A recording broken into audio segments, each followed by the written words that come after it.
Ito ang soul to my professor. Class, are you ready to fall in love? Ate, paano na po si inay? Umiiyak na tanong ng 10 taong gulang na kapatid ni Clea na si Mia. Nasa hospital ngayon ang kanilang ina dahil nahulog ito sa hagdan. Nanganganib ang buhay nito at kailangang maoperahan sa lalong madaling panahon. Ngunit, saan nila kukunin ang perang pambayad? Huwag ka mag-alala, Mia. Gagawa ni ate ng paraan. Wala naman po tayong pera, ate. Si ate na yung bahala. Basta, ang gawin mo, bantayan mo si mama. At alagaan mo yung mga kapatid natin. Gagawan ko ng paraan yung pang-hospital ni inay. Kaya pasensya na kung hindi ako makakapunta agad dyan. But, don't worry. Pupunta na dyan si Tito Luis nyo para samahan kayo. Sa adik Clea na ang tinutukoy ay ang bekeng pinsan ng kanilang ina. Mag-iingat kayo dyan. Ikaw din po, Ate Clea. Matapos ang tawag ay sunod namang kinontak ng dalaga ang dati nitong katrabaho na si Ara. Napatawag ka sis, anong meron? Pumapayag na ako. Walang paligoy-ligoy na sagot ng dalaga. Desidido na siyang gawin yun. Buo na ang desisyon niyang maging parte ng auction. Labag man sa loob niyang ipagbili ang sarili.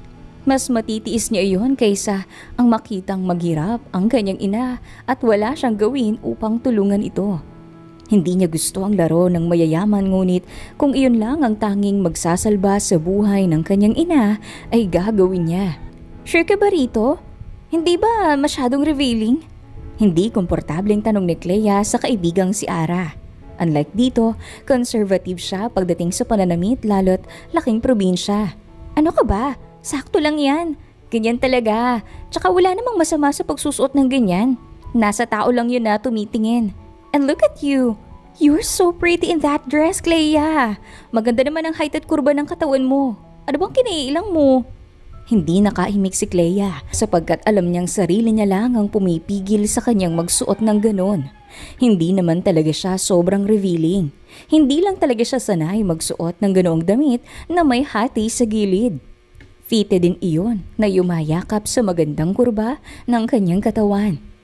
Ayusin ko yung buhok mo. For sure, pagkakaguluhan ka mamaya. Sabi ni Ara sa kanya habang inaayos nito ang hati ng buhok niya. Kaya ko ba? Kinakabahang tanong ni Clea sa kaibigan. May choice ka ba? Ara naman. Dapat kayanin mo. Sa panahon ngayon, hindi na uso ang dignidad.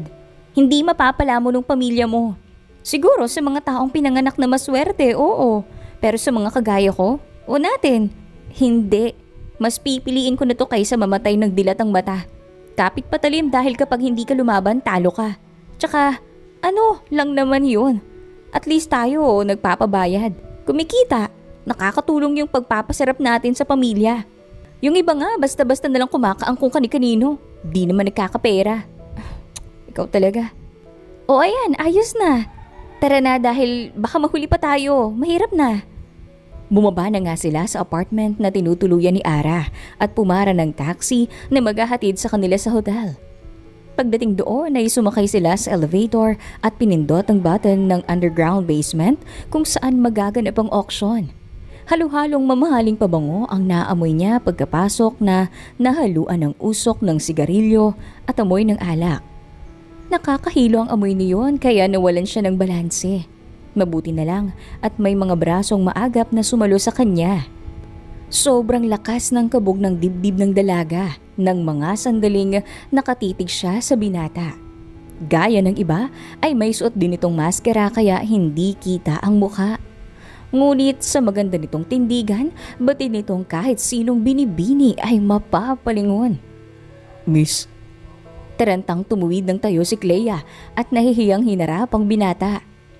Pasensya na po. At saka, salamat. Doon na po ako. Tumakbo na agad si Clea palayo sa lalaki upang iligtas ang sarili sa kahihiyan. Baka isipin nun, type ko siya. Kasi titig na titig ako. Anang dalaga sa isipan. Saka ba nagsusuot? Mag-uumpisa na yung auction. Hinatak na siya ni Ara. Kabado man sa mga mangyayari, buo na ang loob niya na gawin iyon. Sa panahon ngayon ay hindi na niya pwedeng unahin ang dangal dahil hindi nun magagamot ang inay niya. Ang underground auction ay hindi lang tungkol sa pagkuha ng babae. Ito ay isa ring laro ng mga mayayaman kung saan may papakita nila kung gaano kalaki ang kanilang yaman, na sa madaling salita ay payabangan ng mayayaman. Si Ara ang unang in-auction at nabili siya sa isang may edad na Chinese business tycoon. Worried pa nga si Clea sa kaibigan, pero inassure naman siya ni Ara na okay lang at mukhang game na game pa nga ang babaita. Nang si Clea na ang tinawag, ganun lang ang kabang naramdaman niya. Paano kung walang mag-bid sa akin? Nakakaiya. Anang Clea sa sarili habang nakatungtong sa ibabaw ng bilog na platform. Kahit sino po, basta hindi mabaho yung hininga. Ayaw niyang mabili siya pero ayaw rin naman niyang walang bumili. Naguguluhan din siya sa kanyang sarili kaya hinayaan na lang niya na ang kapalaran siya ang magpasya. 20,000. Medyo nakahinga siya kahit papaano nang may magbid. Hindi pa roon natapos dahil may mga nag-steal pa. 25,000 pesos!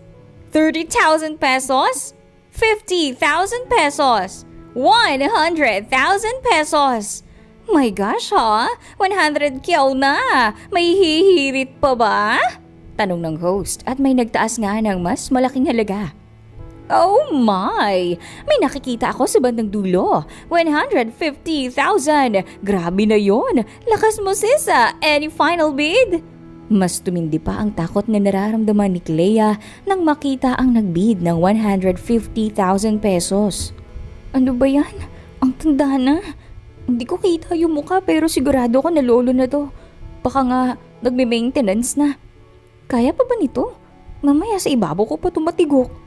Wala na bang hihirit sa 150,000? Kay Mr. Chua na ba mapupunta si... Oh my goodness gracious! 200,000 pesos! Grabe, patindi ng patindi ang laban. Ay, Santissima, ano bang napasok ko? Hindi nga matanda, mukha namang adik. Ani Clea sa isipan. Is 200,000 pesos will be the final bid? So far, yun na ang pinakamalaking na bid sa buong auction na to. Lumipas ang ilang segundo at wala nang nag-steal kaya naman ganun na lang katindi ang kabang nararamdaman ni Clea. Panay ang dasal ng dalaga na may mag-steal dahil mukhang alanganin ang buhay niya sa lalaking mukhang may ginagawang mga ilegal. Umaasa siya na may lalamang paroon kahit batid niyang malabo nang may humigit pa sa 200,000 piso. 200,000 pesos? May mag-steal pa ba? Ang may pagnanasang mata ng lalaki ay nakatitig na sa kanya ngayon. Kinikilabutan na siya ngayon para sa sarili. Okay, Mr. Shang? Teka, may nagtaas. Parang nabunutan ng tinik sa lalamunan si Clea nang marinig yon. Lahat sila ay napatingin sa nagtaas ng placard. Yes, sir? Teka, hindi ba't siya yung lalaki kanina? 230,000. Mabilis na pag-steal ng lalaki kanina. Halatang natatakot na makuha pa nito ang napisil na babae. Hindi pa rin umimik ang babae pero batid ni Mr. Shang na hindi iyon doon matatapos. Kaya naman sinagad na niyang bid na kaya niyang i-offer para sa babae. 300,000. Kumpiyansa nitong pangbid. Iniisip na wala nang magbibid ng mas mataas pa ron. Record breaker! May nagbid na ng 300,000! Pero... 1 million. Gulantang ang lahat sa presyong itinaas ng binata. Natulala lang si Clea sa lalaking nakaupo at tahimik na umiinom ng champagne. Ina-announce ang pagkapanalo nito at nagkaingay pa nga ang buong lugar pero hindi na yun narinig pa ni Clea. Ang buong atensyon niya ay nasa lalaking bumili sa kanya. Sabihin mo nga, bakit kinagbid ng ganun kalaking halaga? Tanong ni Clea sa lalaking nakatalikod sa kanya at nagtanggal ng necktie. Nasa isang kwarto na sila ngayon, sa mismong hotel kung saan ginanap ang auction. Does it matter? Tanong pabalik ng lalaki sa baritonong boses. Pumihit ito paharap at naglakad palapit sa kanya. Napatingala si Clea sa binata nang hawakan siya nito sa baba. Akala niya ay hahalikan siya nito ngunit ang bibig nito ay dumako sa kanyang tenga. Okay. Bulong nito bago siya muling tiningnan. Aking? Now you know what to moan. Gamit ang perang kinita at ang porsyento sa auction, napaoperahan ni Clea ang kanyang ina. Ang natirang pera ay ginamit niya sa mga gamot at therapy, grocery sa bahay at panggasto sa eskwela. Nabilhan niya rin ng laruan at damit ang kanyang mga nakababatang kapatid. Dahil doon ay gumaan kahit papaano ang pakaramdam niya. Anak, saan mo ba talaga kinuha ang pera? Tanong ni Aling Wena na nakahiga sa hospital bed. Hinawakan ni Clea ang kamay ng ina at pinisil iyon. Hindi na mahalaga yun, Nay. Ang importante, gumaling po kayo. Nakangiting sagot ni Clea rito. Baka naman, pinapahamak mo yung sarili mo niyan. Hindi po, Nay. Tsaka, wag niyo nga po kung kaisipin. Kaya ko po yung sarili ko. Ang pagpukosan niyo po ay ang pagpapagaling ng makalabas na kayo. Namimiss na rin kayo ng mga kapatid ko. Nanatili muna si Clea sa probinsya habang sem-break niya nang sa ganoon ay maalagaan niya ang ina. Nang masigurado na maayos na ito, ay lumawas na siya pabalik ng Maynila upang ituloy ang buhay na naiwan niya doon. Nakabalik ka na pala. Akala ko nga hindi ka napapasok. So, kumusta si Nanay Wena? Salubong sa kanya ng kaibigan at kaklaseng si Faye pagkapasok niya ng silid. Inilapag lang ni Clea ang bag sa upuan at naupo na rin doon. Iyon, mabuti-buti na. Continuous lang yung recovery niya sa bahay. Sabi, with therapy, malaki naman daw yung tsansa na makalakad ulit si nanay. Mabuti naman kung ganoon. Sana gumaling na siya. Kawawa naman yung mga kapatid mo. Ang liliit pa naman ng mga yun. Nasa ba yung tatay ng mga bata? Si Tito Rico? Naku, wala kang aasahan dun. Hindi nga magawang magsustento sa mga anak. Nag-anak pa sa iba. Sakit sa ulo. Ay, ano bang nangyayari sa mga elders ngayon? Mukhang mga tumatandang paurong. Anyway, alam mo na ba yung balita? Kumunot ang noo ni Clea, clueless sa sinasabi ng kaibigan. Naka-maternity leave na yung ubod ng sungit nating instructor sa accounting. At ito pa yung balita may papalit daw. Lalaki. Ano naman kung lalaki? Bakit parang saya-saya mo yata? Ang usap-usapan kasi, gwapo raw. Kilig na bulong ni Faye sa kaibigan. Kahit gwapo pa yan. Kung kasing damot ni Ma'am Grajeda sa grades, wala rin. Nilabas ni Clea ang notebook at nagsulat ng to-do list niya roon. Sabi-sabi lang naman, ewan kung totoo. Kaagad na nagsiayos ng upo ang lahat ng pumasok ang sinasabing bago nilang magiging instructor. Aray, ano ba, Faye? Daing ni Clea nang paghahampasin siya sa braso ng kinikilig na kaibigan. Hindi pa nga ito nakontento at inuga-uga pa siya habang titig na titig sa lalaking nasa unahan. Totoong chismis, Sisi. Ang gwapo niya. Ha? Nilingon ni Clea ang unahan at gano'n na lang ang panlalaki ng mga mata niya nang makita ang binatang sobrang pamilyar sa kanya. Ginawa mo lang yan kasi kailangan. Walang masama sa pagpiling iligtas ang iyong ina kaysa unahin ng sarili. Ginawa mo lang ang dapat at mas makabubuti. Simula ngayon, kalilimutan mo na yung tungkol sa nangyari. Tila ba palabas na ng flashback kay Clea ang eksena habang nasa CR ng hotel kung saan pinakalma niya ang sarili. Ibaon sa limot, iyon ang ipinangako niya sa sarili. Nakalilimutan ang nangyari. Ang parting iyon ng buhay niya. Ngunit paano niya ba makakalimutan kung ang lalaking nakaniig niya ng gabing iyon ay siya rin kanyang bagong professor? Good morning, class. I'm Engineer Archimedes Rivamonte, your temporary subject instructor. OMG, engineer! Mahinang tili ng babae sa likod. Asawahin. Tangik, prof natin yan. Umayos nga kayo. Harot nyo. Part-time lang naman sis. Magsitigil kayo. Ma'am Grajeda is currently on maternity leave and while she's not here, I will be handling this section for your subject. Mukhang sisipagin na akong pumasok nito. Kinikilig na sambit ni Clea sa tabi. Who's your class president? Narinig ni Clea ang sinabi ng bago nilang instructor. Aware din siya na nakatingin na sa kanya ang buong klase pero mas pinili niyang magmaang-maangan. Kung hindi pa nga siya tinapik ng kaibigang si Faye ay hindi pa siya kikibo. Hoy te, tawag ka ni sir. Imbes na pansinin ng kaibigan ay nagtakip pa nga ito ng mukha. Iwas na makita ng kanyang sir. Ay, ano ba yan? Bakit ngayon pa? Bakit sa ganitong pagkakataon pa kami nakikita ulit? Ay, naku, iba rin ang trip mo, no? Is she your president? Salubong na ang kilay na tanong ni Sir Aki. Mukhang walang planong sumagot ang babae kaya si Faye na ang gumawa nun. Yes, sir. Miss Ramirez is our class president. Tinapik ulit nito ang kaibigan. Hoy be, tayo ka na kasi! Miss Ramirez. Maotoridad na pagtawag ng guro, kaya wala nang ibang choice si Clea kundi ang tumayo at harapin ito. Sir, naningkit ang mga mata nito habang pinakatitigan siya, kaya napadasal na lang si Clea sa itaas. Ay naku, sana naman po, hindi na ako naalala ng isang to. You looked familiar. Ay naku naman eh. Kaagad na napatakip ng bibig si Clea sa gulat nang mapagtantong na voice out niya ang kanyang iniisip. Nagpigil naman ng tawa ang buong section habang ang kanyang professor na nasa unahan ay mukhang ubos ng pasensya sa kanya. Bakit po? Kinakabahang tanong ni Clea nang mapansin na titig ito sa kanya na wari bang kinikilala siya. You really look familiar. Para mong nakita na tayo dati. Kaagad na nagpanik ang dalaga. Depensa nito. Aba sir, hindi ako yun. Ngayon lang kita nakita. Baka iba yun. Marami namang magkakamukha sa mundo. Too defensive, ha? Kasi tama na Sisi. Nakakahiya. Meet me in my office later, Miss Ramirez. Nag-umpisa na ang magturo ang kanilang bagong guro ngunit wala roon ang atensyon ni Clea. Ang isip niya ay okupado nang nangyari ng gabing iyon. Puno siya ng katanungan. Bakit niya kaya ako pinapapunta? Alam na kaya niya? Ay naku naman, sana naman hindi.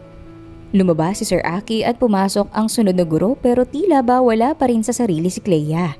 Ilang beses nga siyang na-call out ang kanyang marketing teacher.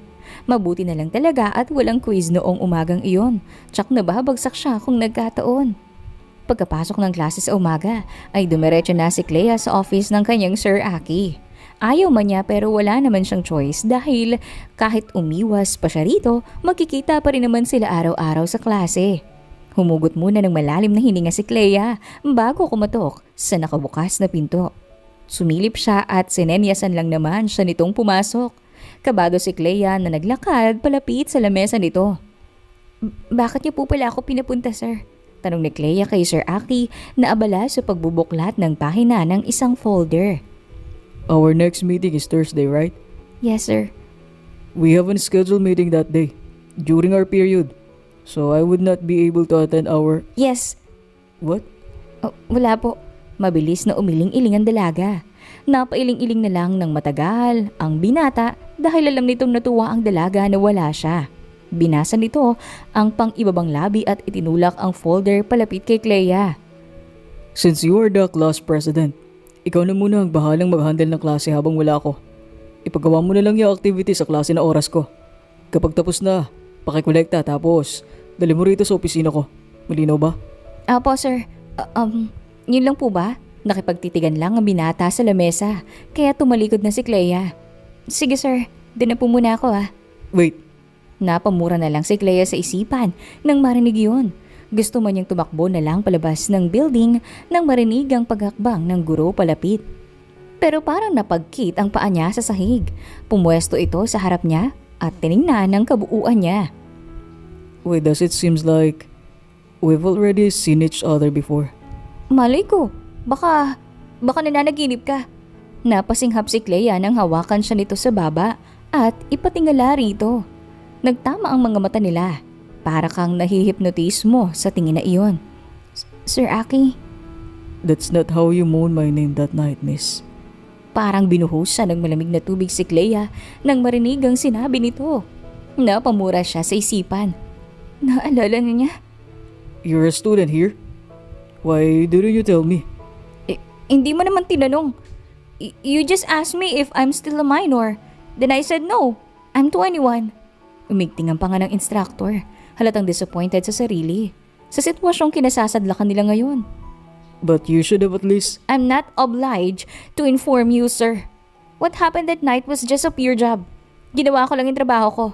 Hindi included doon ang personal kong buhay. Kung ano man ang nangyari nun, tapos na yun. At hindi na kailangan balikan. After all, we were both unaware that you'll be my teacher and I will be your student. Hindi alam ni Clea kung saan niya hinuhugot ang lakas ng loob upang masabi ng diretso ang mga yon. Let's just forget what happened between us, Sir Aki. Paano kung hindi ko kaya? Then, it's not my problem. Buong tapang nitong itinulak ang guro at nagmarcha na palabas ng opisina nito. Napahugot na lang ng hangin si Clea habang naglalakad sa kahabaan ng hallway. Imbes na sa cafeteria na dumiretso upang kumain ay sa restroom siya dinala ng mga paa niya. Kailangan niya munang kalmahin ang sarili bago humarap sa iba. Dalangin na lang niya na sana ay kalimutan na lang iyon ng sir niya. Nang sumunod na meeting ay wala na nga si Sir Aki dahil may meeting ang buong faculty. Pinagawa lang ni Clea ang bili ng kanilang sir at kinolekta iyon bago mag-lunch break. Pagsapit ng pananghalian ay dinala ang mga iyon ni Clea sa opisina tulad ng pinagbili nito kahapon. Kumpiyansa siyang pumasok sa pag-aakalang wala roon ang kanyang sir. Ngunit nagkamali siya. Parang napagkit ang mga sapatos ni Clea sa sahig nang makita si Engineer Rivamonte na prenteng nakaupo sa likod ng lamesa. Nagangat ng tingin ng binata at nagtama ang mga mata nila. Hindi alam ni Clea kung bakit biglang bumilis ang tibok ng puso niya habang nakatitig sa maamong mukha ng binata. Aren't you going to say anything, miss? Napaayos ng tayo si Clea at humakbang palapit sa lamesa. Ipinatong dito roon ang mga papel na dala. Sir, ito na po yung output ng klase. Kumpleto na ba to, Miss Ramirez? Nakolekta ko na po yung mga output ng mga pumasok kanina. May 2 excuse po. Sila na lang po ang hindi pa nakakagawa. I'll inform them po na kausapin kayo regarding that. Tumalikod na si Clea at akmang aalis na nang muli siyang tawagin ni Sir Aki. Bakit po? Kumain ka na ba? Pag nito tinatanong, may gusto ba to sa akin? Tanong ni Clea sa isipan. Miss? Untag ng binata na nagpabalik kay Clea sa realidad. Tumikim siya bago nagsalita. Anito, kakain pa lang po sir. Sabay ka na sa... Sorry pero may kasabay na po ako. Sige sir, una na po ako. Nagmadali nang lumabas si Clea. Humugot siya ng hininga pagkalabas ng opisina nito dahil para siyang nauubusan ng hangin kapag kaharap ito. Dumaan ang mga araw at naging formal ang pakikitungo nito. Mukhang sinunod ang nais niya na maging civil sila sa isa't isa. Pabor naman yon kay Clea para walang ilangan. Ano man ang nangyari ng gawing iyon ay dapat nang ibaon sa limot. Hindi naman nila alam pareho na mapupunta sila sa sitwasyon na ito kaya hindi dapat i-big deal. Si Archimedes lang ang kilalang college instructor ni Clea na may pagkasuplado pero gustong-gusto ng mga kaklase niya. Palibhasa ay gwapo kaya naman complete attendance ang mga babae at active sa recitation. Isang umaga sa klase, nagbubura ng sulat sa whiteboard si Clea nang pumasok si Sir Aki. Tinapunan lang siya nito ng tingin at dumiretso na rin sa ginagawa. Nahirapan si Clea ang burahin ang sulat sa bandang taas dahil sa height niya. Mabuti na lang at lumapit si Rim at tinulungan siya. Date mo kasi. Saad ng binata habang nagbubura. Nagsalita ang matangkad. Mas matangkad sa iyo. Pangaalas ka nito at sinukat pa ang dalaga na hanggang baba. 20 ka na, di ka nalalaki. Nagtawanan ang dalawa. Sanay na sa ganon nilang asaran palibhasa ay magkaklase na simula high school. Habang ang dalawa ay nagkukwentuhan at nagkakatuwaan sa pagbubura ng pisara, may isa namang lihim na naiinis at hindi natutuwa sa dalawa. Nakasimangot lang si Aki habang siniset ang kanyang laptop at dalang projector. Umagang-umaga ay masama na agad ang mood. Ayusin mo yung pagbubura mo. Tingnan mo, hindi pa said. At least abot ko. Abot ko rin naman. Tumalon-talon pa si Clea. Tumawa lang naman ng mahina si Rim sa pinagagawa ng kanyang kaibigan na ayaw magpatalo. Nawalan si Clea ng balanse pabagsak. Mabuti na lang at maagap si Rim. Naalalayan nito ang dalaga at nauwi sila sa tawanan. Umigting naman ang panga ni Sir Aki na napahugot na lang ng hangin. Halatang nagtitimpi. Mr. Jimenez. Malamig na pagtawag nito sa lalaking nakayakap kay Clea. Nagtataka naman itong napadismaya sa kaibigan. Bakit po, sir? Naiwan ko sa faculty yung speaker ko. Pakikuha naman. Sige, sir. Tapusin ko lang po. I need it now. Okay po. Lumabas na si Rim kaya si Clea na lang ang naiwang nagbubura ng whiteboard. Kumapit ang ilang sulat sa felt tip pen doon kaya natatagalan siya sa pagbubura. Tumingkayad si Clea upang maabot ang ilang naiwang burahe ng kaibigan ngunit hirap siyang maabot. Natigilan siya at tila ba na kuryente nang magdikit ang balat ng kunin sa kanyang kamay ni Sir Aki ang pambura. Walang kahirap-hirap nitong nalinis ang pisara dahil sa 6'1" nitong height. Bumalik ka na sa upuan mo, Miss Ramirez. Tanging pagtango ang nagawa ni Clea. Napahawak pa ito sa dibdib pagkaupo at ramdam na ramdam nito ang mabilis na ritmo ng kaniyang puso. Manunod lang sila sa period na iyon, kaya naman kanya-kanyang pwesto ng lahat. Pinili ni Rim na tumabi kay Clea dahil wala naman ang seatmate nitong si Faye. Mukhang dumaan pa nga ito sa kantin kanina pagkagaling sa faculty dahil may labit-labit ng malaking chicherya. Pagsasaluhan nila iyon ng dalaga. Sabi sa'yo masarap itong flavor na to eh. Oh, try mo na. Sinubuan ni Rim si Clea. Umigting naman ang panga ni Sir Aki na nakatayo sa unahan at kanina pa sila pinagmamasdan. Wala itong ibang gagawin sa buong period kundi ang bantayan ng klase pero mukhang sila Rim at Clea lang ang binabantayan nito. Humigpit ang hawak ng binata sa maliit na remote ng projector nang makitang mahinang nagtatawanan ng dalawa. Mr. Jimenez. Maotoridad na pagtawag nito sa estudyanteng si Rim nang hindi na makapagpigil. Is that your proper seat? Masungit na tanong nito. No, sir.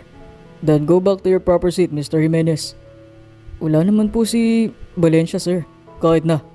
Ay, ang ingay ninyo ni Miss Ramirez. Nadidistract yung ibang ninyong klase. Walang ibang choice si Rim kundi ang tumayo. Iniwan ito ang chichirya kay Clea. Sige na. Salamat. Nakangiting sambit ng dalaga na halatang natutuwa. Umikot naman ang mata ni Sir Aki.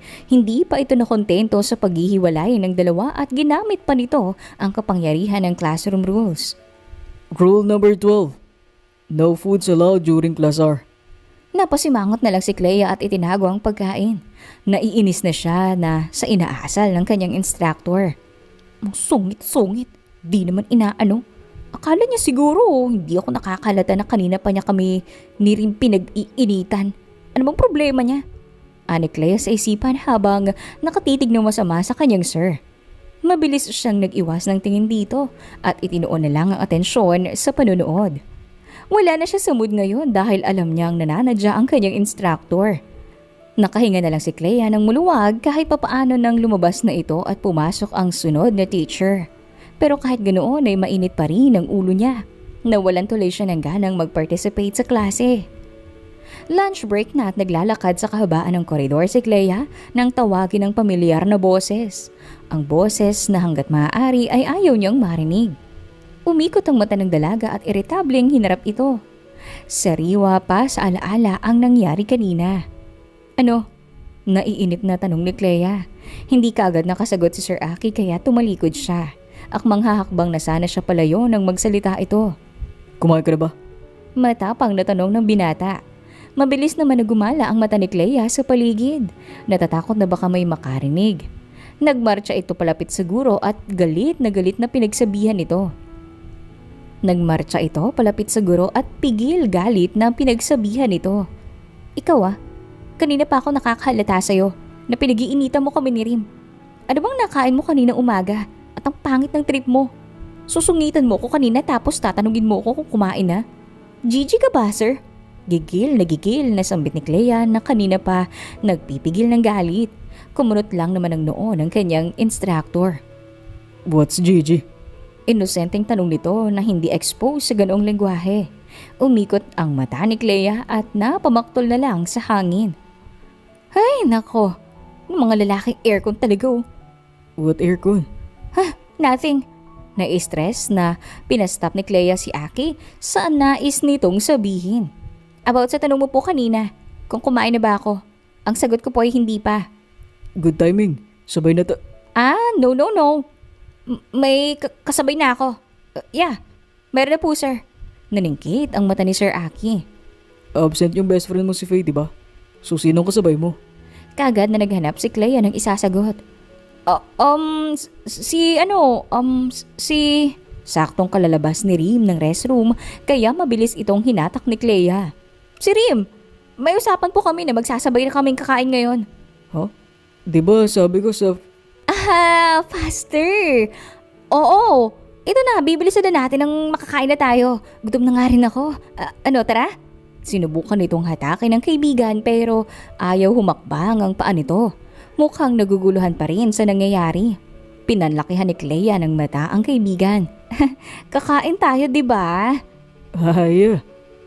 Doon sa favorite spot ulit natin. Ano? Paano ba yan, sir? Una na po kami. Enjoy your meal na lang po. Hinatak na dito si Rim. Would you mind if I join you? Tanong nito na nagpatigil sa dalawa. Libre ko. Pagkasabi noon ay mabilis na bumalik si Rim kay Sir Aki. Saan po tayo kakain, sir? Nampas na lang ni Clea ang noo dahil sa pagtatraidor ng kanyang kaibigan. Batid niyang wala na siyang ibang choice kundi ang sumama. Dinala sila ni Sir Aki sa restaurant malapit lang sa university. Habang ang kaibigan niya ay tuwang-tuwa, si Clea naman ay buwisit na buwisit. Hindi siya makapaniwala na magagawa yon sa kanya ni Rim. Pagdating sa loob ay humanap agad sila ng lamesa.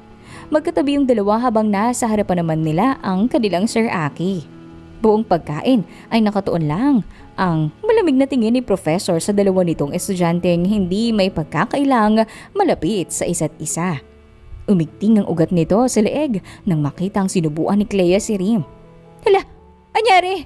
Bulalas ni Clea nang makita ang kamay ng kanyang sir na dumudugo. Sa gigil nito ay nabagsak ang hawak na baso. Mabilis namang lumapit si Clea upang tingnan ang sugat nito. Ano bang nangyayari sa'yo? Hindi ka nag-iingat. Tingnan mo na, nasugatan ka pa. Sarmo ng dalaga pero imbes na matakot ay napangiti pa ito. Anong giningiti-ngiti mo? Kunot noong tanong ni Clea at nakangiti namang umiling-iling si Sir Aki. Pagkakaalam ko, kamay mo yung may tama. Pero bakit parang ulo mo yata? Biro lang naman. Ito naman.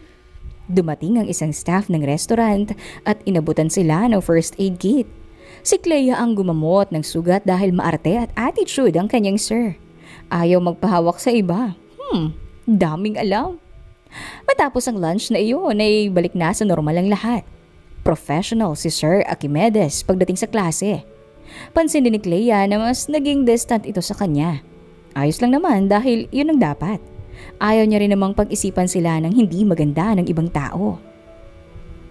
Isang umaga sa klase ni Sir Aki. Pansin ng guro na wala si Miss Ramirez. Never itong lumiban sa klase niya kahit na not in good terms sila nitong nakaraan. Kaya naman nagtataka siya. Where is Miss Ramirez?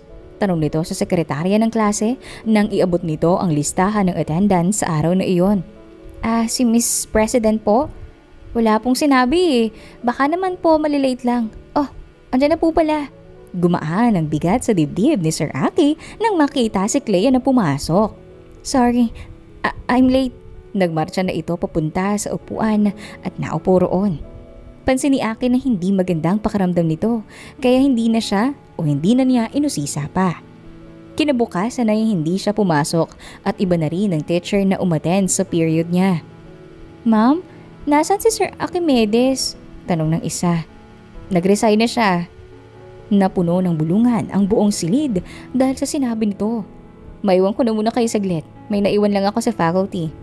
Bakit kaya nag-resign bigla? Baka busy o may importanteng gagawin. After all, he's not a teacher but an engineer. Sa pagkakaalam ko rin, ay pinagbigyan niya lang yung pakiusap ng tita niyang si Ma'am Grajeda kaya pumayag na mag-sub sa kanya. Oo, baka rin mas busy na kasi engineer siya, di ba? Tapos, siya rin yung newly appointed CEO ng Rivamonte Builders Corp. Family business niya yun, kaya mas kailangan siya roon. Sad naman. Wala na si Sir. Siya lang naman yung dahilan bakit pinapasukan ko pa yung subject na to kahit sobrang hirap. Ano ba kayo? Think positive lang. At least ngayon, hindi na natin siya teacher. Pwede nang jowain! Nagtilian ang mga kababaihan na agad namang pinutol ng mga lalaki sa likuran. Ay, magsidigil nga kayo. Ang harot nyo.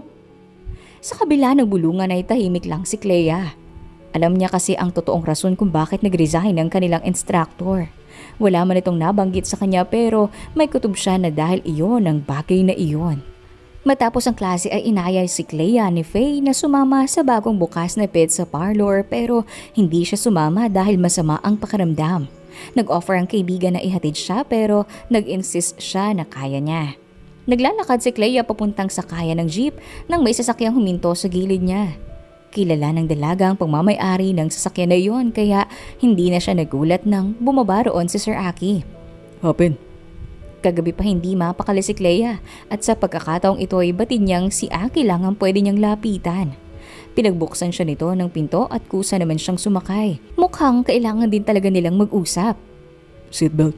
Tura ng 26-year-old licensed engineer. Huh?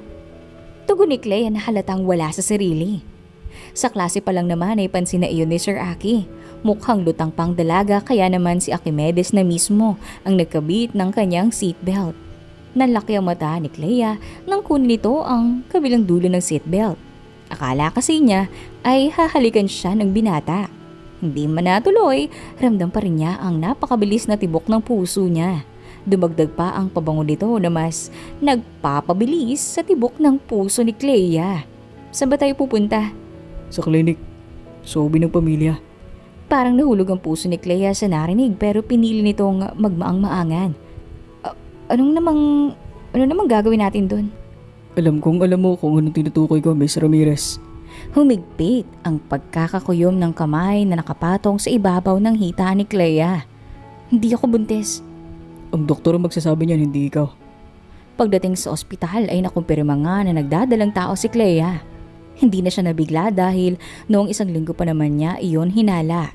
Takot lang siyang kumpirmahin dahil takot siyang malaman ng totoo. Naiyak si Clea noong malaman pero agad na napawi ang nang makita sa monitor ang anak at marinig ang tibok ng puso nito. Ang takot at pangambang kanyang nadarama ay talaga namang napalta ng saya. Risky ang ganitong stage ng pagbubuntis kaya kailangan ng doble ingat. Don't worry, Doc. Aalagaan ko mabuting mag-ina ko. Naresetahan ko na rin siya ng vitamins na pwede niyang inumin. Congratulations ulit. Maraming salamat, Doc. Pinanindigan nga ni Aki ang sinabing aalagaan na ang mag-ina. Paglabas pa lang ng ospital ay pansin na ni Clea na mas nagdoble ingat ito sa kanya. Dahan-dahan sa paglalakad. Baka mamaya matisod ka. Mabingot ang anak natin. Ba't naman mabibingot? Naiiling na matawa lang naman si Clea sa pagiging overprotective nito. Ultimong sa pagmamaneho ay sobrang ingat ng binata.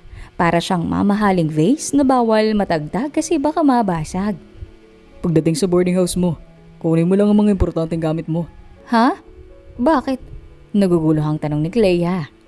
Simula sa araw na to, sa akin ka natitira. Mas matututukan ko kayo ni baby kapag nasa poder ko kayo. Bukod pa roon ay may mas titingan at mag-aalaga sa'yo. Di gaya sa boarding house mo, mag-isa ka.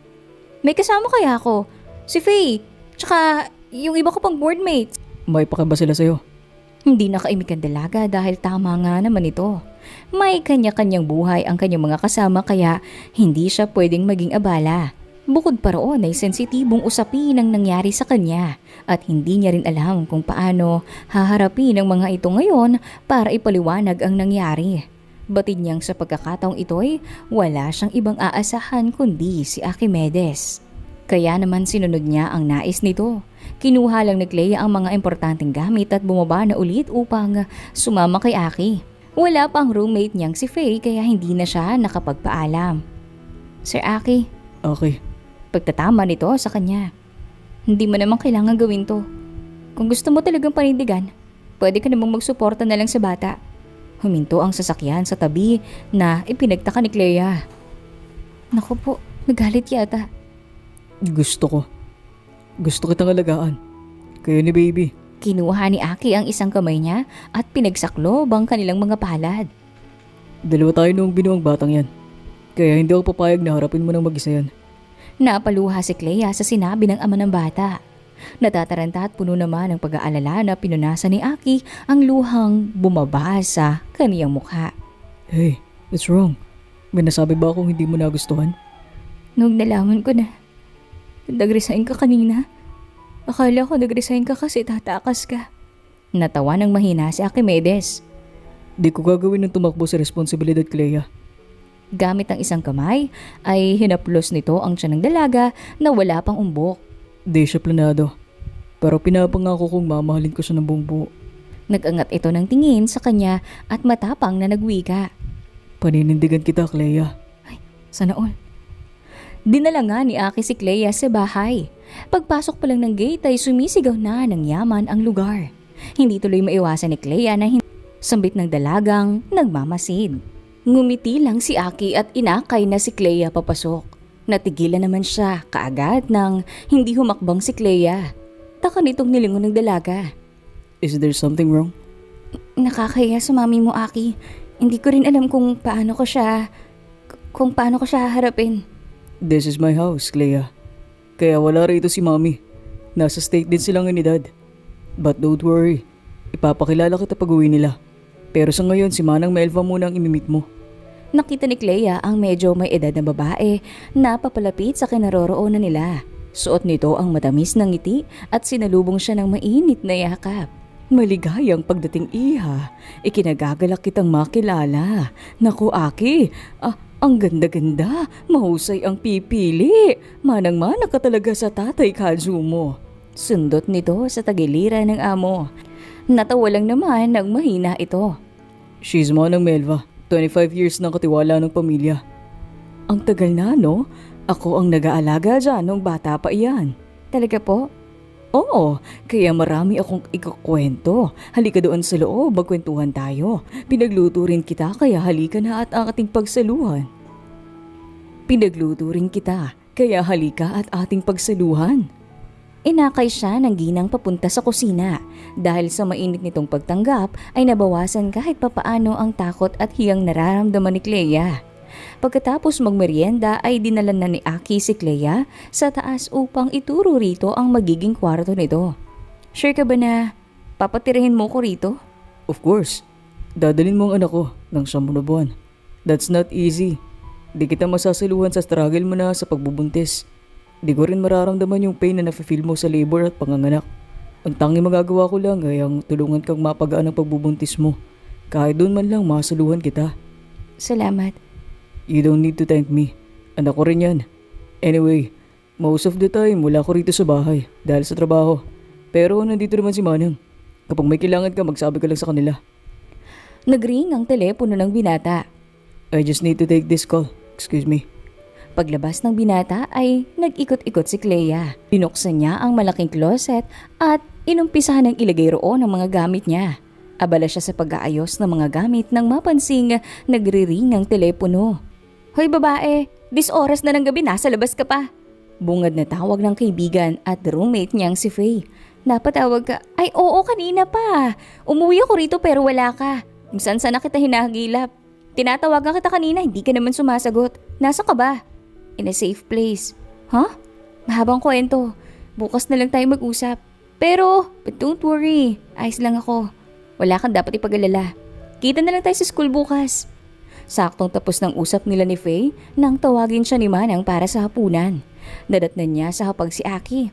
Tumayo ito nang makita siya at pinaghatak siya ng silya. Nang makaupo si Clea ay pinaglagay pa siya ni Aki ng kanin sa plato. Asikasong asikaso siya nito.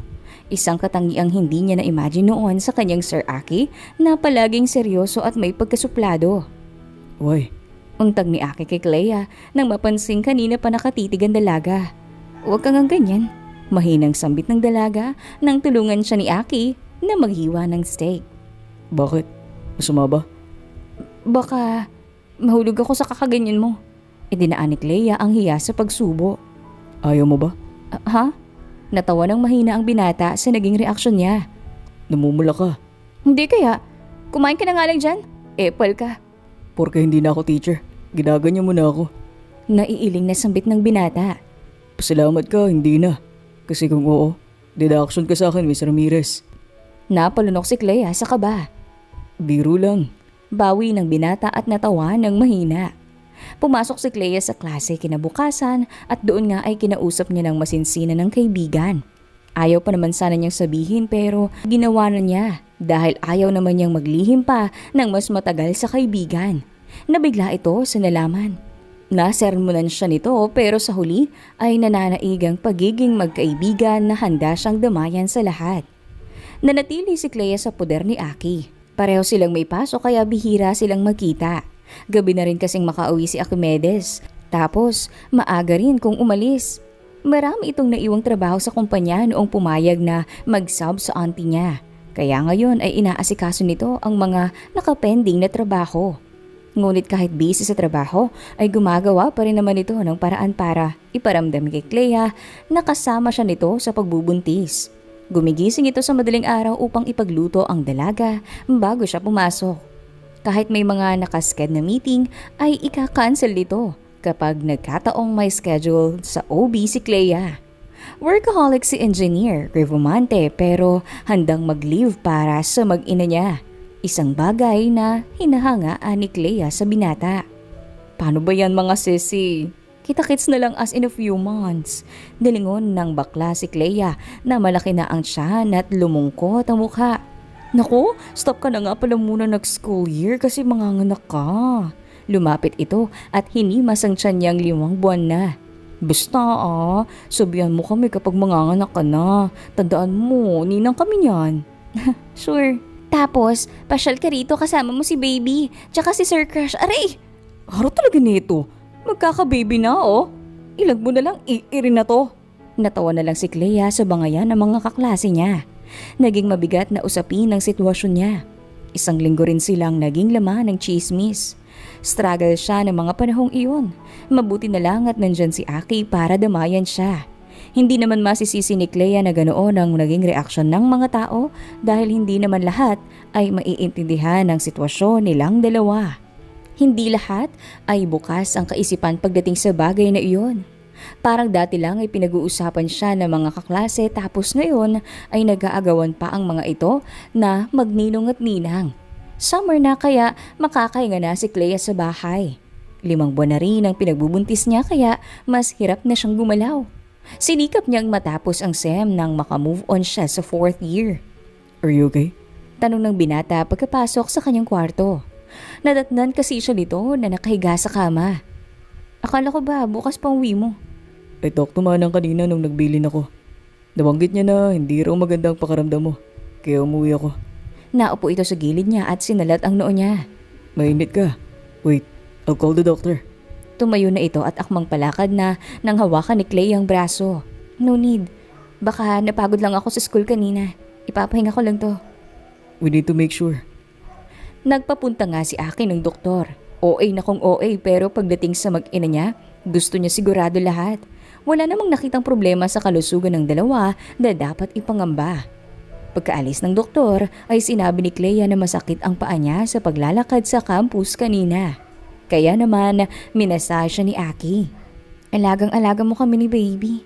Sabi ni Clea sa lalaking nakaupo sa kama at hinihilot ang paa at binti niya. Ngumiti ito habang nagmamasahe. Natutuwang pinanood lang ni Clea ang ama ng anak niya, hindi man maging sila o makatagpo ng kagaya niya. At least alam niya na mapupunta sa mabuting ama ang anak niya. Isang araw sa mansyon. Nakikipagkwentuhan sa video call si Clea sa kaibigang si Faye nang makarinig ng ingay sa labas. Dala ng kuryosidad, lumabas siya upang tignan dahil pangkaraniwang tahimik naman ang mansyon dahil sila-sila lang naman ng tao. Saktong labas ni Clea ng kwarto nang may babaeng umakyat. Nakasunod dito ang isa nilang kasambahay na pinipigilan ito. Mula sa tiyan niya, nag-angat ito ng tingin hanggang sa magtama ang mga mata nila. Hoy ikaw! Nilapitan siya nito at dinuro. Di ka na nakontento? Nagpabuntis ka pa talaga sa boyfriend ko. Lagdi mo! Sinampal ni Via si Clea. Malakas iyon na nagpabaling sa ulo ng dalaga. Ma'am Via, tama na po. Pilit inaawat ng kasambahay si Via at hinihikit ang buhok ni Clea. Mabuti na lang at dumating na sina Aki at Manang Melva. Via, ano ba? Tama na. Tignan mo ang ginawa mo. Nag-iiskandalo ka pa rito sa pamamahay ko. Talagang mag-iiskandalo ko. Dahil binuntis mo ang babaeng yan. Then what? Single naman ako at mas lalong wala akong responsibilidad sa'yo. Ang matapang na mukha ng babae ay napalitan ng lungkot at takot. But how about us? Walang tayo, Via. Kahit kailangan, hindi naging tayo at never ako mapapa sa'yo. Pigil galit na sambit ng binata. Okay, please, akin ka lang. Come on, Via. Ilang beses na natin itong pinag-usapan, di ba? Nilinaw ko na sa'yo kung ano tayo. Why? Is it because of her?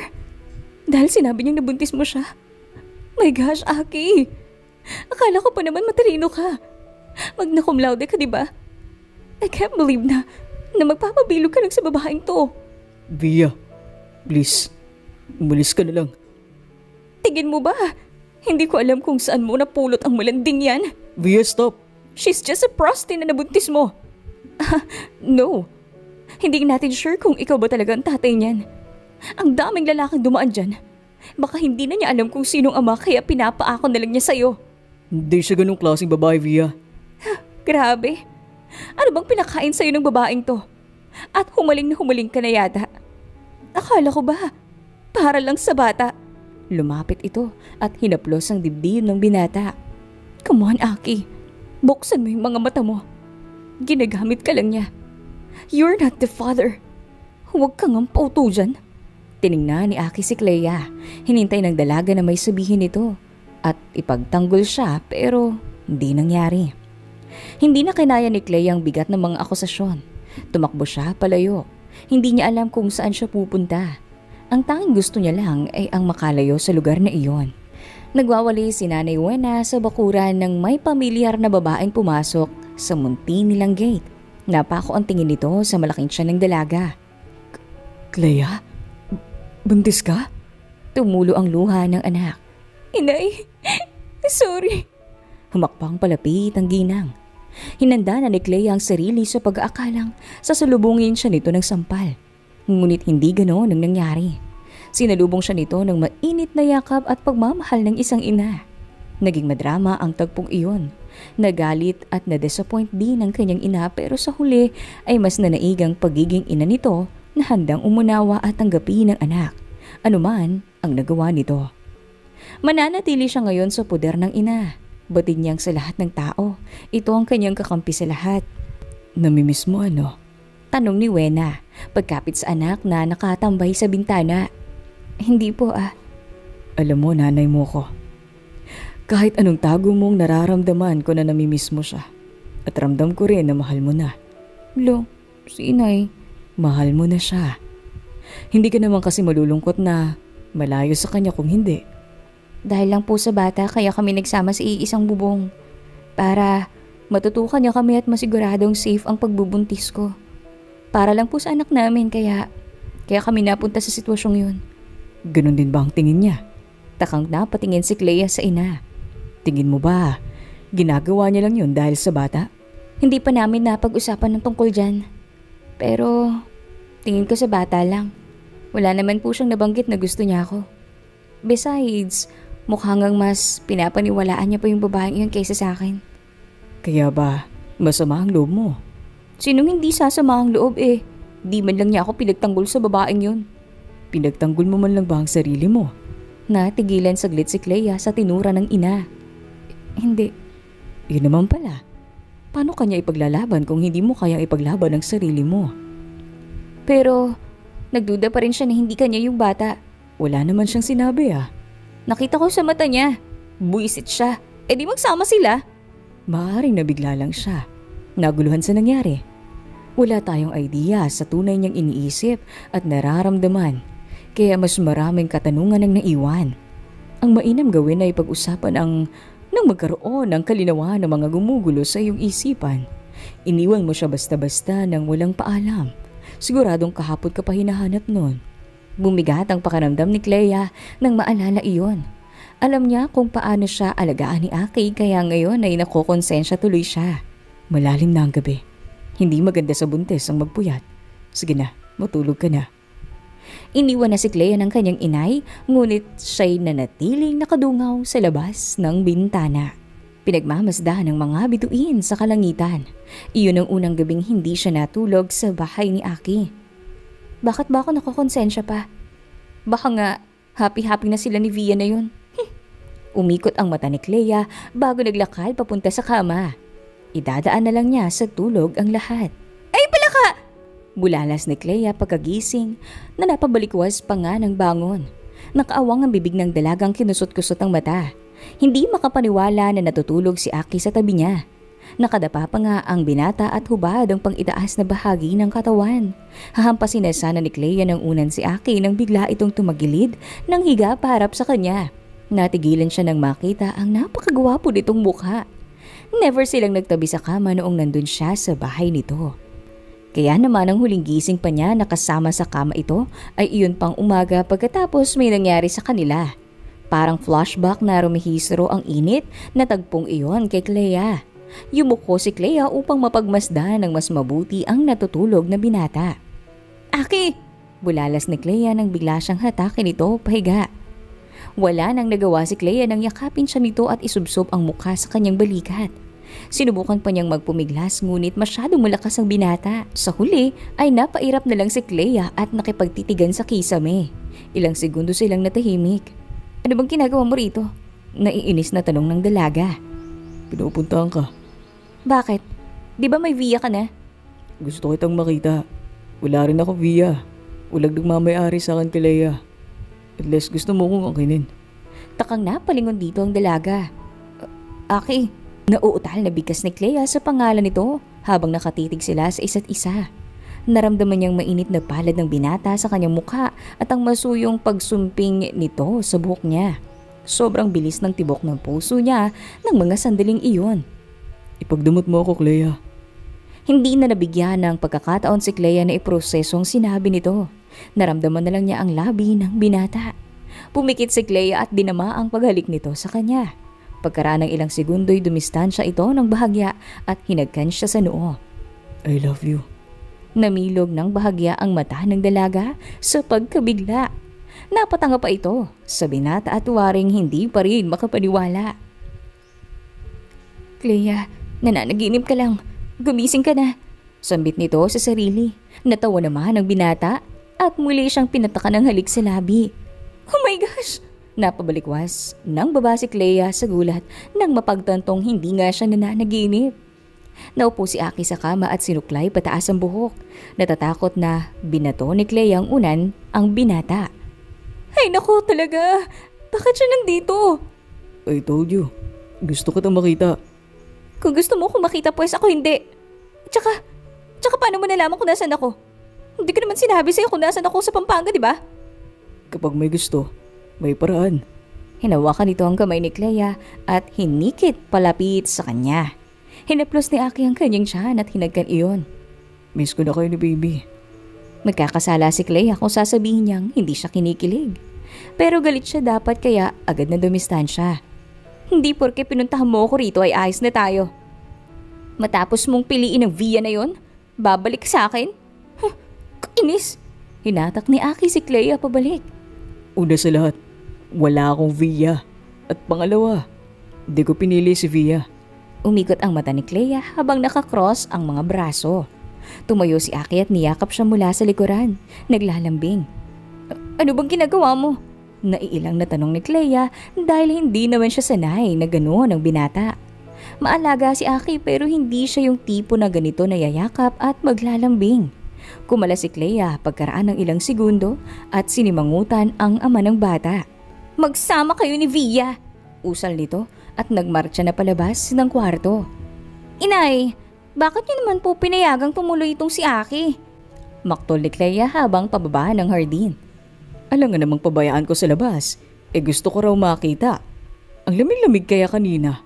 Tago ng inay niya na nagluluto sa kusina. Umatak si Clea ng bangko at naupo roon. Anong oras po ba siya dumating? Kanina lang 4:00 at mukhang desidido na makuha ang loob mo. Siyempre, kukunin niya yung loob ko. Takot na lang niya na ilayo kong anak niya. Huwag kang magpadala sa galit. Toxic sa buhay yan. Alam mo, mabuti pa tawagin mo na si Aki nang makakain na tayo. Maluluto na ito. Tumayo si Clea at bumalik sa taas upang tawagin ang kanyang buwisita. Laking gulat niya nang makita si Aki na nakaupo sa kama at pinagkakaguluhan ng tatlo niyang maliliit na kapatid. Nakakalong si Mia sa isang hita nito, nasa likuran si Dindy at pinupuyuran siya habang ang pangalawang si Aaron naman ay nagpapabukas ng tsokolate. Kayong tatlo, ginugulo niyo ba yung kuya niyo? At saka ano yung tsokolate? Aaron, ang aga-aga pa. Pasalubong ni Bayaw ate. Napataas ang kilay ni Clea. Bayaw ka dyan. Alam niyo mabuti pa, bumaba na kayo dahil kakain na tayo. Nag-unahan ng magkakapatid pagbaba. Dumako ang tingin ni Clea kay Aki na nag-aayos ng buhok. Kakain na. Nang umaga ngang iyon ay nakasabay ng pamilya ni Clea si Aki sa umagahan. Pansin ni Clea na close na agad si Aki at ang inay niya kahit noon lang sila nagkasabay sa pagkain. Ang dami nilang kwento pareho, to the point na kailangang magsalita ni Clea upang maging maingay ang lamesa. Idagdag pa ang mga kapatid niya na nakikisali sa usapan at halatang gustong-gusto ang kanilang kuya Aki. Hindi mo naman ako kailangan samahan, ani Clea na nag-aayos sa harap ng salamin. Kailan ba kita hindi sinamahan? Tugon naman ni Aki na kalalabas lang ng banyo. Hindi naman nakaimik agad si Clea dahil tama naman ang sinabi nito. Sa lahat ng check-up at appointment niya sa doktor ay kasama si Aki. Kahit may importante itong meeting ay kinakancel, masamahan lamang siya. At na-appreciate naman yun ni Clea. Kaya ko namang mag-isa. Isa pa, alam kong pagod ka rin sa biyahe. I heard kay inay na magdamag mo raw akong hinanap. Wala ka pang maayos na tulog. Kaya mas mabuting magpahinga ka na lang dito. Diyan lang naman ang center. Kinuha ni Aki sa kanya ang suklay at ito na mismo ang nagsuklay ng buhok niya. Hindi nag-react si Clea at hinayaan na itong gawin ang nais nito. Matapos suklayan ay pinaupo ni Aki si Clea sa kama. Lumuhod ang binata sa sahig at ito na mismo ang nagsuot sa kanya ng medyas at sapatos. Hindi na nakita ni Clea ang paa sa laki ng tiyan at hirap na rin siyang yumuko. Mabuti na lang at nandyan si Aki na sobrang hands-on. Alagang-alaga ah. Nakita ko yun kanina. Ang swerte mo anak. Ganun lang po talaga siya, Nay. Ito, hinimas ni Clea ang malaking tiyan. Ito ang tanging dahilan kung bakit ganyan niya ako pakitunguhan. Biglang rumihistro sa alaala ni Clea yung nangyari pagkagising niya kanina. Kung paano ito nag-I love you at hinalikan siya. Mabilis na ipinilig ni Clea ang ulo at idinaan sa tawa ang hiya. Naku, hindi po. Sige Nay, alis na po kami. Nag-iingat kayo. Okay ka na? Nais ko lang itong laruan ng kapatid mo. Una na ako sa labas, sunod ka na lang. Lumabas na si Clea at doon na naghintay. Habang nakatambay siya sa labas ng bakuran ay nakita siya nila Aling Mirna, Rose at Sol. Ang mga kapitbahay nilang chismosa. Nagbulungan kaagad ang mga to nang makita ang malaki niyang tiyan. Clea, tagal mong hindi nagpakita. Aba, buntis ka na pala. Kaya naman pala parang nananaba sa Facebook. Nako, sayang ang pag-aaral sa kolehiyo. Sabi naman namin sa'yo, mabubuntis ka lang din gaya nung anak ni ano. Hindi pinansin ni Clea ang mga pinagsasabi ng mga chismosa. Hindi dahil hindi siya nasasaktan o naiinis sa mga sinasabi ng mga to, kundi dahil nonsense lang ang makipagtalo sa mga kagaya nila. Sayang lang ang energy at oras. O nasaan ang tatay niyan? Don't tell me, disgrasyado na rin tulad ng nanay mo. Nako, mag-ina nga kayo. Ani Aling Rosa at doon na nagpantigan tenga ng dalaga. Huwag niyo pong insultuhin yung inay ko. Bakit kaya hindi niyo nalang pakialaman yung buhay-buhay ninyo? Aba, totoo naman.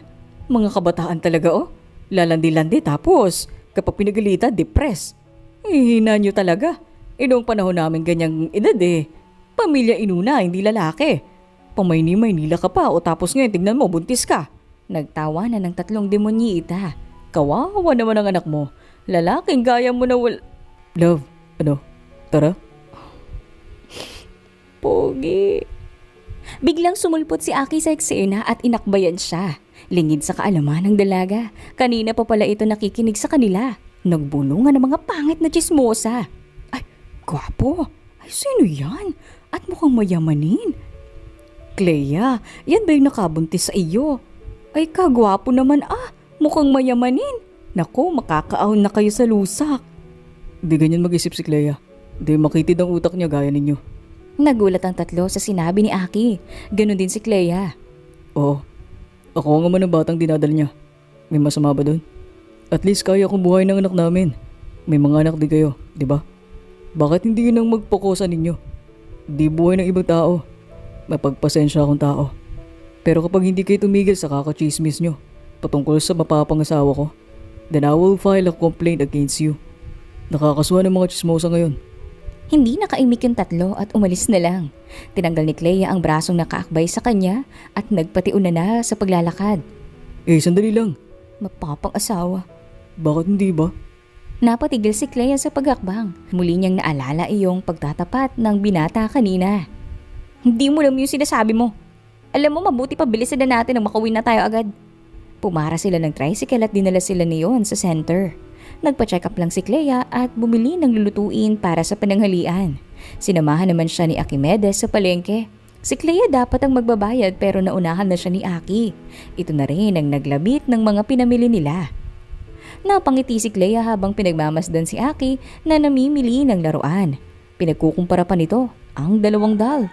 Waring iniisip kung ano ang mas magandang bilihin. Bukod sa pagkain ay bumuli na nga rin ito ng mga laruan para sa mga kapatid ni Clea. Tuwang-tuwa naman ang mga bata sa pasalubong na donut at bagong laruan. Ini-spoil mo sila, baka masanay. Baka bukas makalawa hanap-hanapin yung mga yan, sabi ni Clea habang nakatambay sa labas. Katatapos lang nilang kumain ng tanghalian. Okay lang. I want to give them at least the best life. They deserve that. Hindi mo kami kaano-ano, Aki. Wala ka responsibilidad sa amin. Hindi mo kailangan gawin yan. Gusto ko, Clea. Napalingon si Clea sa binata. Gusto ko yung ginagawa ko. Gusto ko na inaalagaan ka. Na pinapasaya yung mga taong mahalaga sa'yo. Gusto kong ginagawa yun dahil gusto kita. Hindi nakaimik si Clea at natulala lang sa binatang nagtatapat sa kanya. I thought noong una, nawala lang sa akin yung nangyari. Pilit kong kanalimutan yung nangyari sa atin dahil yun ang dapat. I tried to see you as my student, to treat you civilly and worked. Nung nalaman ko na buntis ka, I had this urge that I need to take care of you and the baby. Akala ko ginagawa lang yun dahil sa bata. But I was wrong. I was in denial. Mahal na kita, Clea. At sa araw-araw na kasama kita, mas lumalalim ang nararamdaman ko sa'yo. Aki, Para akong mababaliw nung iniwan mo ko. Inanap kita agad. Halos lahat ng kakilala mo, tinawagan ko na. Kahit malayo. Kahit hindi ako sigurado kung nandito ka. Pinuntahan pa rin kita. Nagbabaka sakali ako na baka nandito ka. And I was right. Kinausap ko yung nanay mo. Nakiusap ako sa kanya at nagpaliwanag. Good thing pinatuloy niya ako. Pinagmasdan na nila ako buong magdamag. Sabi ko, Lord, hindi ko nahayang mawala ang babaeng to. pumatak ang luha ni Clea. Nang lumuhod si Aki sa harapan niya at inilabas ang isang singsing. Let me take care of both of you till the rest of our life. Let me love you unconditionally. Allow me to create memories with you eternally. Let's be a family, baby. Marry me please, Miss Cleatrice Ramirez. Naiiyak na tumango-tango si Clea. Sa bawat araw na magkasama ito, ay nararamdaman niya kung gaano siya kamahal nito. At sa mga sandaling nakasama niya ito, ay natutunan niya na rin itong mahalin. Masyado niya lang pinigilan ng sarili na huwag mahulog dito. Na huwag bigyang kahulugan ang ginagawa nito dahil sa takot na mabigo. Natatakot siya na hindi nito masuklian ang pagmamahal sa oras na malaman nito ang tungkol sa nararamdaman niya. Ngunit heto at suot na nga niya ang singsing na simbolo ng pagmamahal nila sa isa't isa. Masayang-masaya ang inay at mga kapatid ni Clea para sa kanya. Walang ibang hangad ang ginang kundi mapunta ang anak sa lalaking aalagaan at mamahalin niya. Makalipas ang ilang buwan, nagising si Clea sa kinuha nilang kwarto sa ospital. Isang ngiti ang sumilay sa kanyang labi nang makita si Aki na buhat-buhat ang kanilang anak. Aki, pagtawag nito sa fiancé. Naluluha sa sayang nilingon ni Aki si Clea. Look, he's so precious. It looks like me, babe. Lumapit ito at ipinatong sa ibabaw niya ang anak. Tuluyan nang naiyak si Clea nang makita at mahawakan ang kanyang anak na si Gavin. Tila lahat ng hirap at pagod na sa panganganak ay nawala nang mahawakan niya ito. Masayang-masaya ang puso niya sa anghel na dumating sa kanilang buhay. Thank you. Wika ng ama ng bata at hinagkan siya sa noo. Makalipas ang ilang araw ay pinayagan na si Clea na lumabas ng ospital. Sa bahay ni Aki ay nandoon na ang kanilang ina at naghihintay. Doon muna nagstay ang kanyang inay nang sa ganon ay may katuwang sila sa pag-aalaga ng bata. Lalo't kapapanganak lang ni Clea, nandiyan naman sila manang Melva pero iba pa rin ang alaga ng ina. Napaka-cute naman ng batang ito. Look, Reynaldo, kamukhang kamukha ni Papa. Anong si Papa? Ako kaya yung kamukha? Natawa na lang sila Clea at Aki habang pinagmamasdahan ng lolo't lola ng bata na nagtatalo kung sino ang kamukha. Talaga namang manang-mana sa lolo. paglalaro ni Sir Reynaldo sa apong 5 buwan na ngayon. Pasensya na kung ngayon lang kami nakauwi ulit. Ang dami kasi inaasikaso sa state. Hindi na tuloy kami nakapunta noong nanganak ka. Paghingi ng paumanhin ni Madam Liza, ang mami ni Aki. Okay lang po. Ang importante na dito na po kayo at nakilala niyo na si Baby Gavin. Magalang na sagot ni Clea. This year po sana, kaso naisip namin ni Clea na mas mabuti kung may muwang na si Gavin. Gusto kasi namin na masaksihan niya pinaka-special na araw sa aming dalawa. Sagot ni Aki. Gusto rin po kasi namin na si Gavin ang aming maging ring bearer. Singit naman ni Clea na pangiti naman ng mag-asawa sa ideyang naiisip nila. Naku, maganda nga iyan. For sure, siya ang magiging pinaka-cute at pinakagwapong ring bearer. Pinag-usapan nga nila ang kasal. Hindi may kakaila na excited nga ang mag-asawa para sa kanila. Nang may kasal nga si Clea at Aki ay ang anak nilang si Gavin ang siyang naging ring bearer. Tuwang-tuwang mga tao sa kakyutan at kabibuhang taglay ng 3 taong bata. Pati nga si father ay natawa nang tumakbo palabas ng simbahan ng bata imbes na lumayo. Ayaw pa nitong ibigay ang singsing at nakipaghabulan pa nga. Natapos naman ang araw na naikasal ang dalawa. Daddy, bang bang bang! Niratrat ng 4 na taong gulang na bata ang amang papasok pa lang ng garahe, lula ng kotse. Hawak nito ang water gun at binasa ang ama gamit iyon mula sa nakabukas na bintana. Lumabas si Aki at doon mas na-hype ang anak na patamaan siya niyon. Umarte naman si Aki na natamaan bilang pagsakay sa laro ng anak. Tuwang-tuwa naman ang bata. Daddy! Tili ni Gavin nang buhatin siya ng ama. Sa may pinto naman ay nakatayo lang si Clea at pinapanood ang mag-ama niya. Sa may pinto naman ay nakatayo lang si Clea at pinapanood ang mag-ama niya. Kaagad na lumapit ang mga to nang makita siya. Humalik si Aki sa pisngi niya, ganon din ang batang buhat-buhat nito. How's your day at work? Tanong agad ni Clea. Mapagod pero nakita ko na kasi kayo kaya ayos na. Daddy, can you buy me a new toy? Paglalambing ng anak. Baby, di ba kakanyutoy mo lang nung 1 linggo? May hinahong pagkontra ni Clea sa anak dahil ayaw niya lang itong lumaking spoiled. You want a new toy? Tanong ng ama kaya napataas na lang ang 1 kilay ni Clea. Opo, Daddy. Tumango-tango ang inosenteng bata. Nasa car. Namilog ang mga mata ng batang si Gavin. Really, Daddy? Ibinaba nito ang anak at hinayaan nitong tumakbo papunta sa sasakyan upang kunin ang laroang binili niya. Wow, this is so big. I wonder what's inside. Hirap na hirap ang batang binuhat iyon papasok sa loob. Tuwing nagbibigay si Aki ng kahit anong bagay para sa anak ay palagi niyang pinapabalot. Alam niya kasi kung gaano kasarap sa pakiramdam ang magbukas ng regalo. Lumupagi si Gavin sa sahig sa sala at excited na winarak ang balot niyon. Ni-spoil mo na yung bata, sabi ni Clea sa lalaking nakahawak sa bewang niya. I'm just giving him the best life. Kahit na, baka masanay. Kaya nga ako nagtatrabaho, di ba? Nagsisipag ako, so I can spoil you and our child, Clea. You two deserve everything in this world. Alam niyo namang gagawin ko lahat para sa inyo, hindi ba? Nakangiting yumakap si Clea mula sa gilid ng asawa. Ang swerte-swerte namin sa ng anak mo. Mas maswerte ako dahil dumating kayo sa buhay ko. Kayo pinakamagandang regalong natanggap ko, Clea. Yumuko si Aki at hinagkan sa noo ang asawa. Dahil sa pagsusumikap at determinasyon ni Clea ay nakagraduate siya ng college on time. Mabuti na lang at nabigyan siya ng consideration na sa bahay na lang muna gawin ang ibang school activities na kailangang ipasa habang nagpapahinga siya mula sa panganganak. Nagtatrabaho na siya sa kumpanya ni Aki. Sa office siya mismo noong una bilang executive assistant ng kanyang asawa.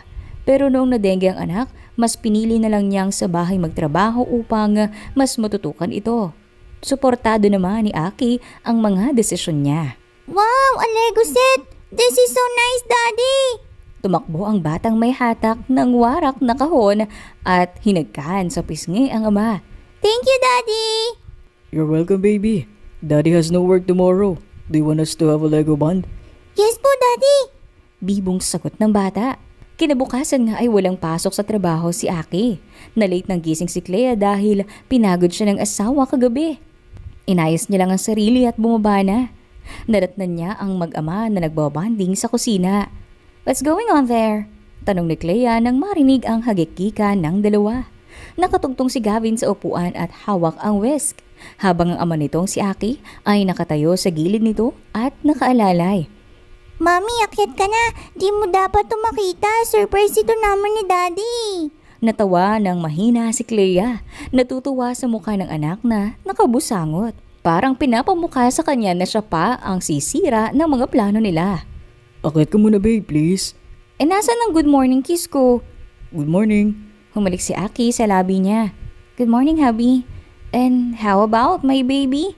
Pikit ka po muna.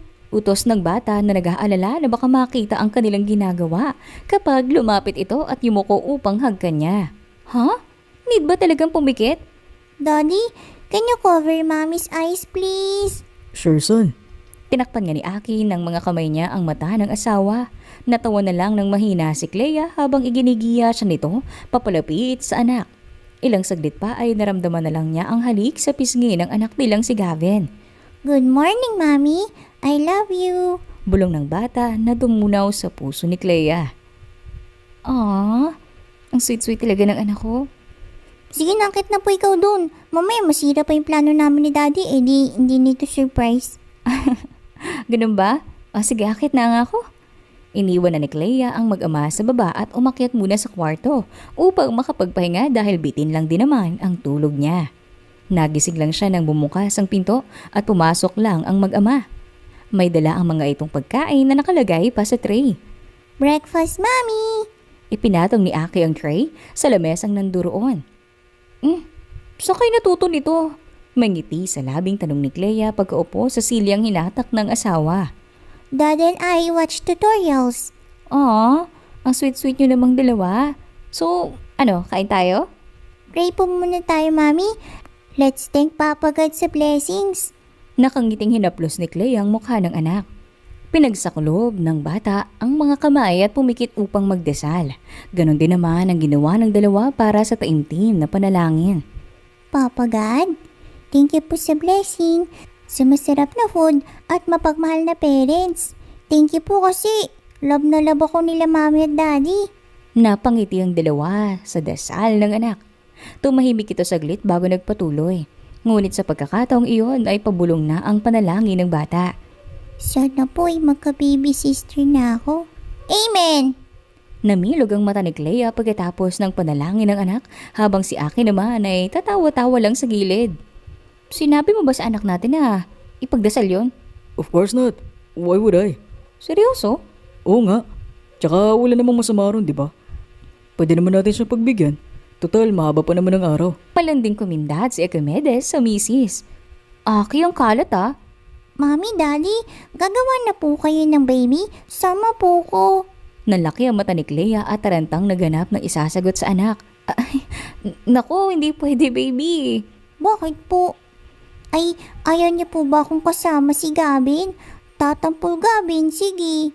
Lumungkot ang mukha ng inosenteng bata, kaya agad namang nakonsensya si Clea. Hindi naman sa ganun baby, pang-adult lang kasi yun, para lang sa mag-asawa lang. Pero, hayaan mo, sasabihan ka namin kapag magkakaroon ka na ng kapatid. Sabi lang ni Clea para gumaan ang loob ng anak. Kailangan po kayo gagawa ni Daddy. Mamaya po baga? Ha? Ganun na nga yata. Tapos, bukas po may baby na. Kumain ka na nga lang dyan. Pero Mommy, Buo na lang tayo mamaya ng Lego mo. Di ba gusto mong maglaro tayo nun, anak? opo Daddy, gusto Gavin. Yun naman pala eh. Sige, kain na. Para mamaya makapaglaro na tayo. Okay po Daddy. Kumain na sila at pagkatapos nga iyon ay naglaro na ang mag-ama. Binuo ng dalawa ang Lego set at binili ni Aki para sa anak. Sumunod naman si Clea sa dalawa at sumalo sa laro pagkatapos ng mga gawin nito. Masaya siya na magkasundo ang dalawa. Kahit busy si Aki, ay sinisikap nitong magkaroon ng oras sa anak. Never din itong nawala sa mga special na okasyon tulad ng birthday at mga aktibidad ng anak gaya ng pagsali nito sa swimming at taekwondo sa murang edad. Thank you. Wika ni Clea habang nakaupo sila sa tabi ng pool at nakasawsaw ang mga paa sa tubig. For what? Tanong ng lalaking katabi ni Clea. For being a good father and a good husband. Akala ko nung una, palalakin ko ang anak nating mag-isa. Inakbayan siya ni Aki at isinandal ang ulo niya sa balikat nito. Alam mo namang hindi ko kayang gawin yun, di ba? I promise to take care of you and our son, Clea. Handa ko kayo pagsilbihan buong buhay ko. Hinagka nito ang tuktok ng ulo niya. Tila nga yata wala nang mahihiling pa si Clea sa buhay pag-ibig niya. Hindi niya alam kung bakit siya nabigyan ng lalaking kagaya ni Aki. Marahil ay dahil mabuti ang puso niya ay handang magsakripisyo para sa mga taong mahal niya. Makalipas ang 1 taon. Anong gusto mo? Ito o ito? Tanong ni Aki sa anak habang hawak ang 2 magkaibang backpack. Nasa mall sila ngayon at namimili ng gamit para sa school. Mag-start na kasi ang pasukan at papasok na si Gavin sa school para sa kanyang kindergarten. At may tawag si Clea sa phone. Mabuti na lang at nandyan si Aki na hands-on sa anak. Pwede na ngang bigyan ng Best Father Award. I can't decide po, Daddy. Sige, help ka ni Daddy to decide. Ito, mas maraming compartment. Kaya mas marami ka pwedeng ilagay. Ito naman mas konti pero mas spacious. Ikaw ba? Anong gusto mo? Ito na lang po, Daddy. Oh, lagay mo na sa cart natin. Napangiti na lang si Clea habang pinapanood ang mag-ama. Mami! Tawag ng anak na tumakbo palapit sa kanya tangay ang bag. Mami, look oh! Nakapili na po kami ni Daddy ng bag.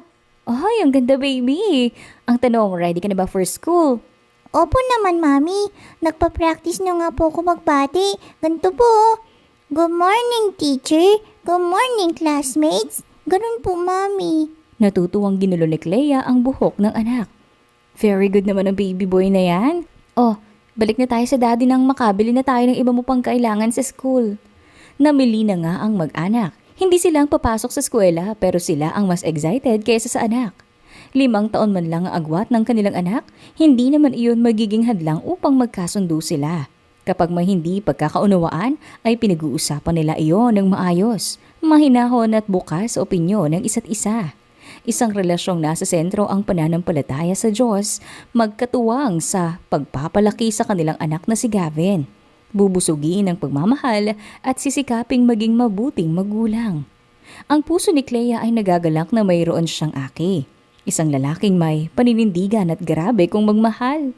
Hindi man nila pinlano ang anak na si Gavin, sinisigurado naman ng mga to na planado ang magiging future nito. Isang rason kung bakit nagsusumikap ang dalawa nang sa ganon ay mabigyan ito ng magandang kinabukasan, bagay na pangarap ng bawat magulang. Nadagdagan pa ang kanilang supling na kambal na babae at namuhay nga sila ng tahimik at masaya bilang isang pamilya. Dito na rin nagtatapos ang ating kwentong pag-ibig. Hanggang sa susunod, paalam!